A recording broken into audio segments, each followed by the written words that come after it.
Baik, kita lanjutkan. Jadi berdasarkan pengertian itu bahwa bimbingan itu adalah, namanya juga bimbingan ya, membimbing seorang siswa untuk mencapai apa yang dia harapkan, apa yang dia cita-citakan. Mungkin gak hari ini, mungkin gak hari itu, tetapi itu akan menjadi dasar. Coba saya mau tanya di sini, siapa di sini yang ketika sekolah dasar MI itu menemukan sosok yang menjadi contoh? Nah, saya yakin itu akan sangat banyak sekali. Ya, itu berarti dia bisa mengambil hatinya, sekalian jantungnya kayaknya tuh ya. Iya, jangan jantung hati gitu. Ya, oke, ini bimbingan sudah jelas. Lanjut. Yang berikutnya, ini yang paling penting nih ya.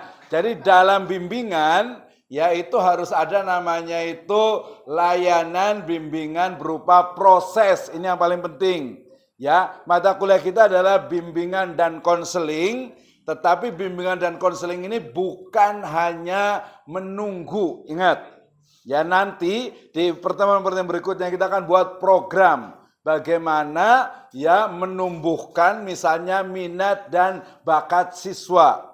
Ya, misalnya nih kayaknya kalau saya lihat tren sekarang itu kayaknya kalau anak-anak MTS itu ya, Alia tuh suka banget nyanyi gitu ya. Nah, pertanyaannya apakah nyanyi itu dia adalah bakat atau hanya ngikutin tren? Nah, gitu ya.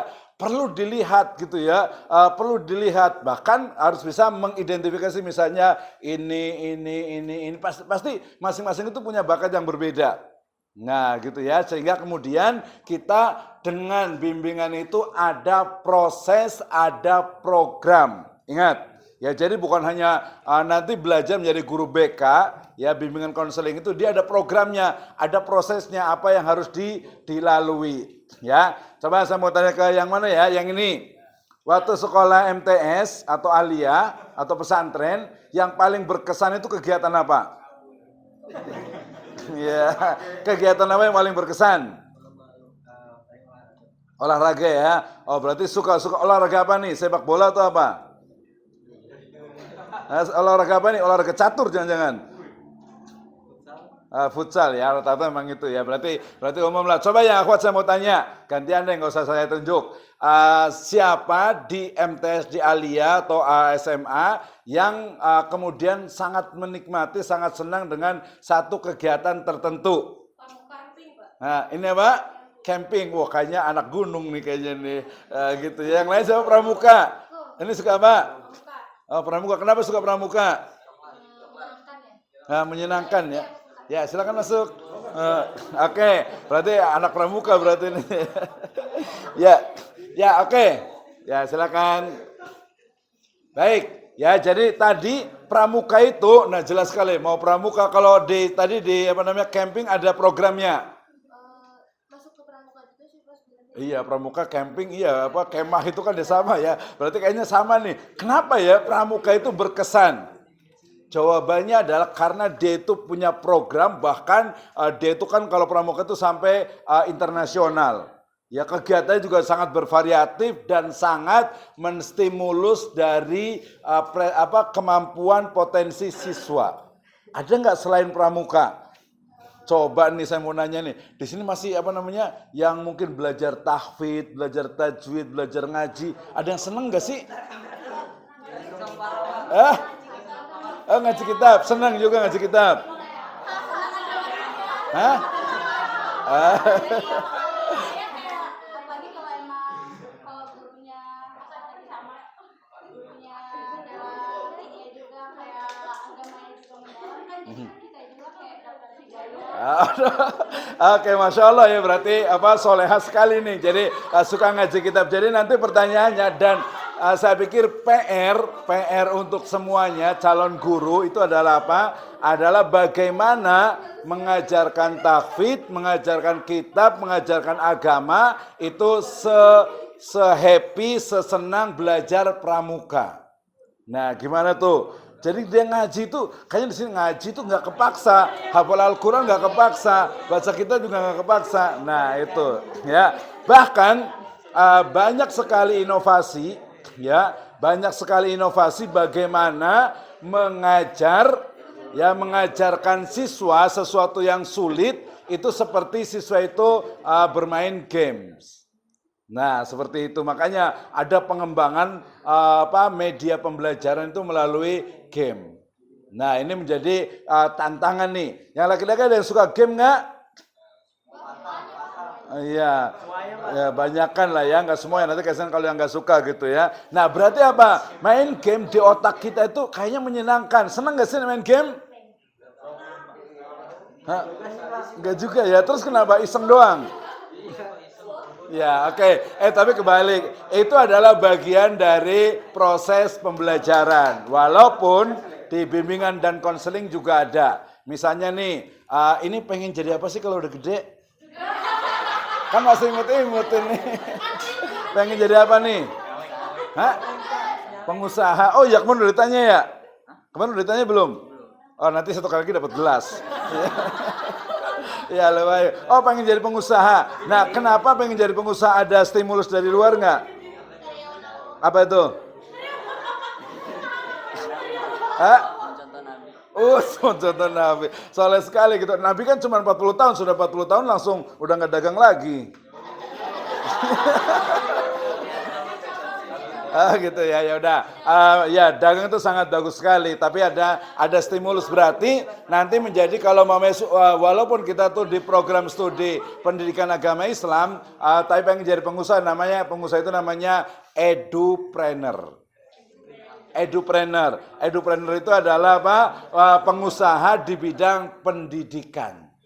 Ya kan, itu namanya edupreneur tuh. Ya, berarti harus ada edupreneur, ada digitalpreneur, ada nadirpreneur, ada tahfidpreneur. Ya, kalau tahfidpreneur itu udah tahfid, udah hafidho, tapi dia pengusaha juga. Nah gitu ya, pengusahanya apa? Ya berarti bikin rumah Quran, bikin saung Quran, bikin pesantren digital Al-Quran dan seterusnya. Oke, baik kita lanjutkan. Ya yang berikutnya, tadi ada proses, itu berarti bimbingan. Kemudian ada proses juga untuk memberikan bantuan. Kemudian yang paling penting sifatnya itu apa? Individual. Kalau umpamanya kolektif, dia berarti bukan bimbingan. Ya berarti setiap orang itu adalah, setiap siswa itu adalah unik. Ya beda-beda kan, ini bajunya begini, celana begini, ini begini, unik, beda-beda. Kita nggak tahu juga masa depannya. Biasanya nih, yang kemarin saya pernah cerita, biasanya yang gaya-gayanya itu biasa akan jadi orang. Ya, akan jadi orang. Yang lain nggak tahu jadi monster kali ya.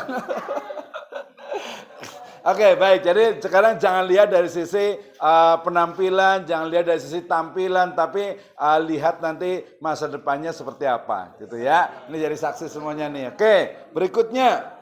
Ya, berikutnya itu adalah ada bimbingan ya antara klien itu sendiri. Jadi sama dengan coach. Pernah dengar kata coach?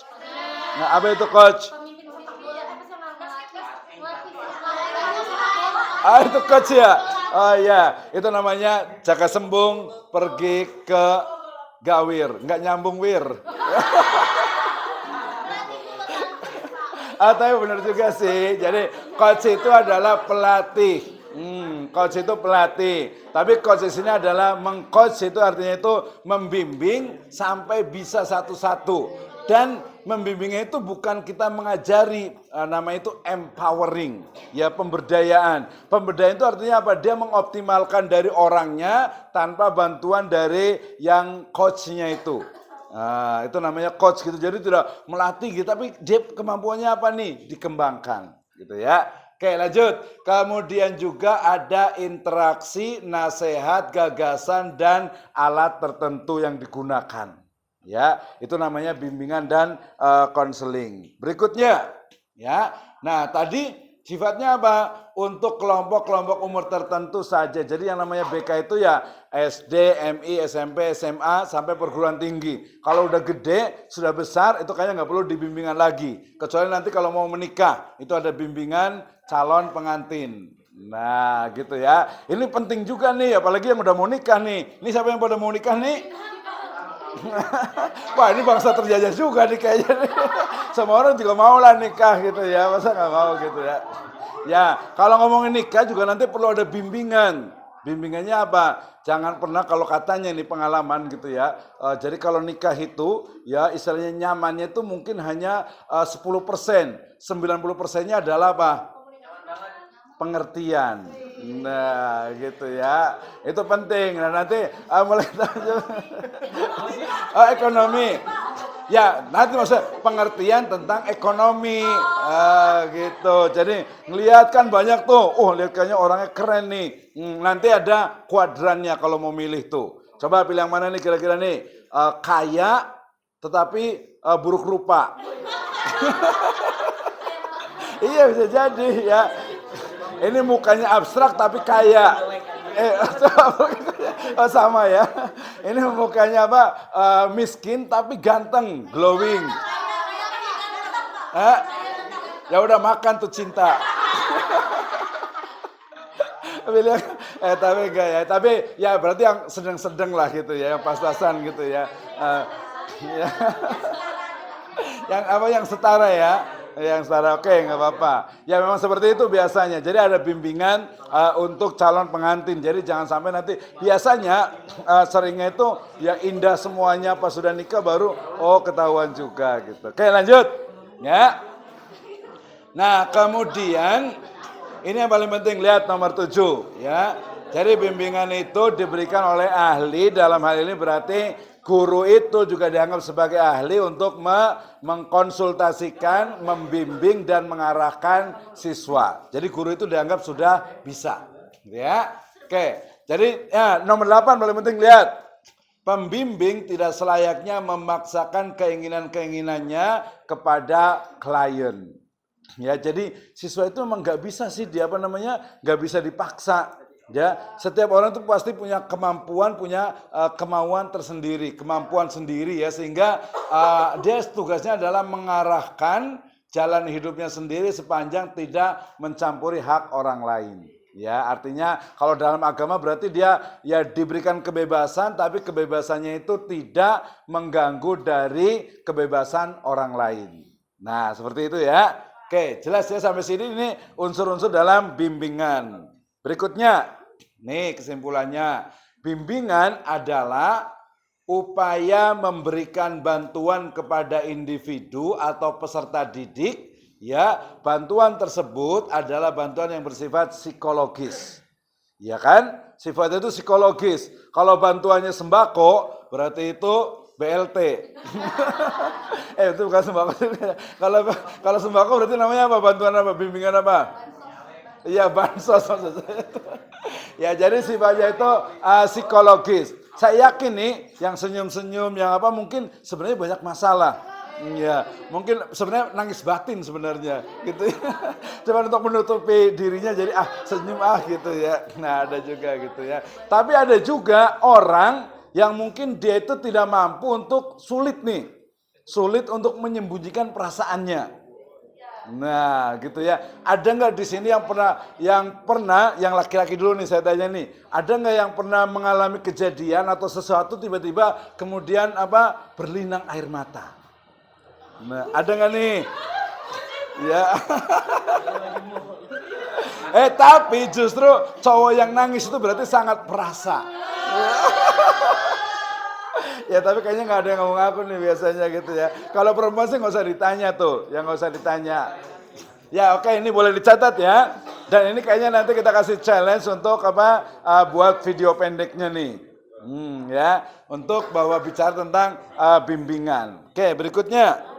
Tadi itu bimbingan. Jadi bimbingan itu adalah membimbing. Kalau konseling berarti mengkonsultasikan. Lihat konseling. Ya.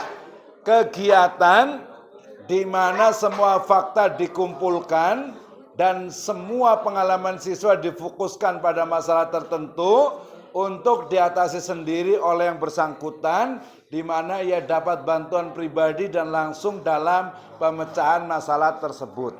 Ingat ya, jadi yang namanya konseling itu sebenarnya menyelesaikan masalah melalui orang yang bermasalah. Ya kan? Iya, misalnya nih, ini punya masalah nggak nih? Ya, nggak, misalnya ada tanya masalahnya apa nih? Oh, masalah ekonomi Pak. Ya gampang berarti, jualan berarti. Ya kan? Jualan atau mungkin apa? Ya macam-macam apa yang bisa dijual. ya, ya, ya dulu kalau laku, kalau ya jadi intinya konseling itu adalah menyelesaikan masalah melalui potensi dari orang yang bermasalah. Ya kan? Karena kalau kita misalnya gini, ada orang punya masalah keuangan, kemudian udahlah langsung dikasih uang, menyelesaikan masalah enggak? Orang butuh uang nih, ya bermasalah nih, kemudian kita kasih uang, menyelesaikan masalah enggak? Ya. Iya sedikit ya, tapi kalau kasih uangnya banyak sih jadi banyak juga. Ya menyelesaikan masalah tetapi tidak berkesinambungan. Ya misalnya nih, oh nanti untuk yang jadi ini nih, untuk yang calon ibu nih. Yang calon ibu misalnya anak kecil misalnya, nanti kalau punya anak nih, ya misalnya dia itu melakukan sesuatu yang misalnya itu tidak bagus. Ya kemudian kan harus kita larang tuh. Ya tapi karena mungkin sayang gitu ya, ya udah biarin aja. Nah, ya berarti itu tandanya berarti bukan sayang. Ya, tandanya sayang itu apa? Ya, mengingatkan berarti ya. Oh, benar nih. Atau mungkin selain mengingatkan juga mengingat-ingat juga berarti. Nah, gitu kan. Ini pernah sayang nggak sama orang? Iya.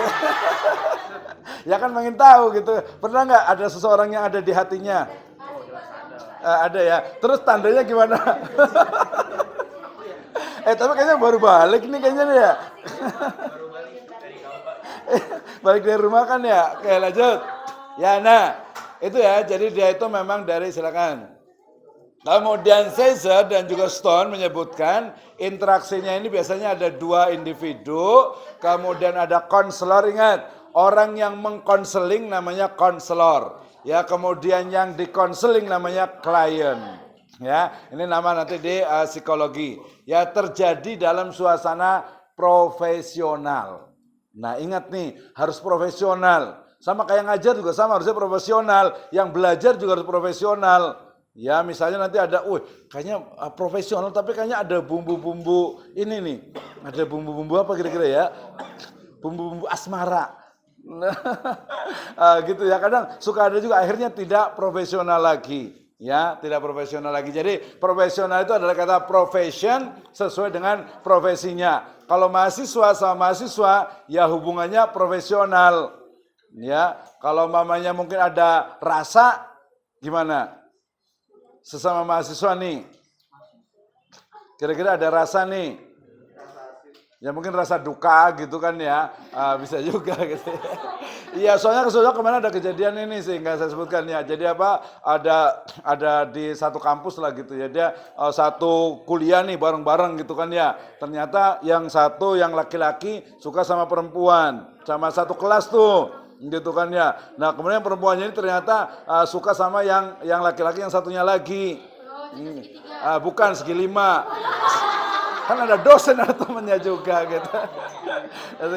Nah akhirnya apa yang satu ini malah jadinya dia malah jadi nggak semangat kuliah gitu kan, yang nggak semangat kuliah, kemudian kayaknya apa namanya kayak gimana ya, pokoknya dibilang tuh Pak saya ada yang nelikung saya katanya. Gitu ya. Jadi kalau bisa ya profesional dulu. Oke lanjut ya, ini adalah apa, konseling ini juga sama. Division of Counseling Psychology menyebutkan bahwa konseling adalah proses membantu individual mengatasi hambatan. Jadi udah tahu ya, bimbingan itu membimbing, kalau konseling itu apa? Menyelesaikan masalah. Tadi ya, jadi membantu individual mengatasi hambatan. Ya misalnya di sini ada nggak nih yang mungkin kalau belajar itu kurang fokus, atau ada nggak sih di sini yang suka banget lihat real video, lihat video-video pendek itu sampai berapa lama? 1 jam, 2 jam, ya atau mungkin ada yang game online itu sampai jam 11, jam 12, jam 13, jam 13 lagi jam 1 gitu ya. Nah kadang itu sangat mengganggu. Sebenarnya bukan hanya mahasiswa sih, dosen juga sama kayaknya ini ya. Iya, jadi banyak juga saya lihat. Coba lihat deh. di sekitar kita lihat kayaknya anak kecil, kemudian anak sekolah, orang dewasa, sampai abah-abah juga sama tukangnya lihat video terus gitu ya. Itu ganggu nggak kira-kira ya? Hah? Enggak ya, justru malah bagus ya. Iya, enggak bagus, itu kan dia jualan emang ini gitu kan ya. Tapi secara umum tidak, itu kalau dia melebihi misalnya 2 jam atau 1 jam, game online juga sama. Ya silakan saja, cuman dia kalau sampai melewati batas waktu, ya kemudian juga ada hal-hal yang sifatnya itu tertunda, nah itu berarti tidak baik. Oke ya, berarti ini banyak nih, kemana saya cerita itu orang yang kena kena istilahnya itu mania dengan game, ya kena kecanduan game, kecanduan video, ya kecanduan mungkin website atau medsos dan sebagainya. Nah itu sebenarnya ada semacam mungkin kepribadiannya itu agak terganggu. Ya biasanya seperti itu, saya yakin banyak nih ya, cuman nggak ngaku aja gitu ya. Oke, ya kemudian yang berikutnya, yang namanya tadi konseling adalah rangkaian pertemuan langsung dengan individu untuk pemberian bantuan kepadanya dengan atau untuk dapat menyesuaikan dirinya secara lebih efektif dengan dirinya sendiri dan dengan lingkungannya. Ini yang paling penting. Kemarin saya bicara tentang apa ya? Jadi tentang berdamai dengan keadaan. Ya, satu sisi kita itu harus harus berdamai dengan diri kita sendiri. Nah, saya mau tanya yang sana coba, maksudnya apa nih berdamai dengan diri sendiri? Ya, setelah paham mau diapakan? Oh, introspeksi muhasabah. Ya, tapi yang namanya untuk memahami ya diri sendiri, ya artinya itu adalah bagaimana kita paham keadaan kita, kemudian kita menerima keadaan kita yang seperti ini, mungkin dari sisi fisiknya, mungkin dari sisi psikologinya, mungkin dari sisi ekonominya, keluarganya dan lain sebagainya, itu kita berdamai dengan diri sendiri.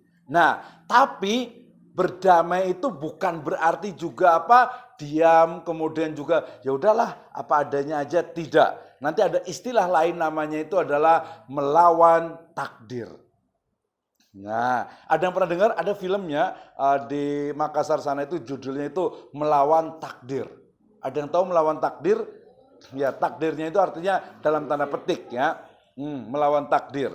Ya, melawan takdir itu adalah takdir di masyarakat yang seolah-olah itu anaknya petani ya jadi petani. Ya kalau yang di film itu anaknya tukang obat, ya jadi tukang obat. Ya anaknya apalagi tuh? Anaknya tukang kerupuk, ya berarti jadi tukang kerupuk. Nah itu artinya mematikan potensi. Ya jadi melawan takdir itu adalah, dalam tanda petik itu adalah bagaimana kita yang mungkin dilahirkan dari keluarga yang mungkin biasa, yang kurang mampu secara ekonomi, orang tua kita mungkin petani bagus juga ya. Iya, kedua orang tua saya juga petani, tapi tidak mesti juga harus menjadi petani. Ya orang tua kita itu mungkin buruh,